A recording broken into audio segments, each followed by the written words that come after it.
আরে ভাই তুই মার্বেল না ডিসির ফ্যান? আরে মার্বেল ভাই। ডিসি দেখ ফিদা হয়ে যাবে। আরে কি হয়েছে? ঠিক আছে আমি এক্ষুনি এসছি, একটু তো সময় দাও আমাকে। ঠিক আছে করছি, দাঁড়াও।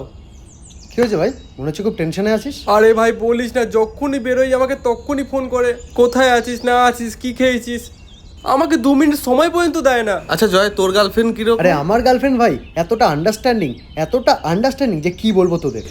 আমি তোদের সাথে এই যে আড্ডা মারছি, আমাকে একটা ওটা ডিস্টার্ব করে না ভাই। আমি যে বাড়ি যাবো বা আমার সাথে থাকবো তাও ডিস্টার্ব করবো না, মানে এতটা আন্ডারস্ট্যান্ডিং ভাই, আমি কিছু ভাবার আগেও ভেবে নেই। এই দেখ আবার ফোন এসছে। যা যা কথা বলে যা। আরে ভাই কি বলো ভাই, সারাদিন একটা কল করে না, একটা টেক্সট করে না, সকালে আচ্ছা ঠিক আছে শান্ত হ, শান্ত হ। দিনে 4-4টা স্ট্যাটাস লাগবে অনলাইনে, না আমাকে একটা রিপ্লাই করো না। কি করবো ভাই, সারাদিন জ্বালিয়ে যায়। আমার তো পার্সোনাল লাইফ বলে কিছু আছে?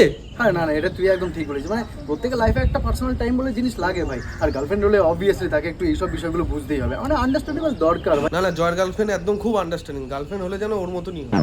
আরে মা আমার ভাই, আমি বুঝতে পারছি না যে আমি রিলেশনে আছি কি নেই। আরে আমাকে অ্যাটলিস্ট বলে দিই যে আমি রিলেশনে আছি কি না, তাহলে আমি নেক্সট কাউকে বলতে ঠিক আছে ভাই, ঠিক আছে শান্ত হ। আরে জীবনটা আমাকে হেল্প করে দিল।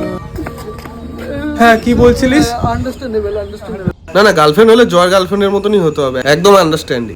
ভাই তোর গার্লফ্রেন্ড যখন এতই ভালো, আমাকে পটিয়ে দে না। আরে ভাই দাঁড়া, লাইনে আমিও আছি তো।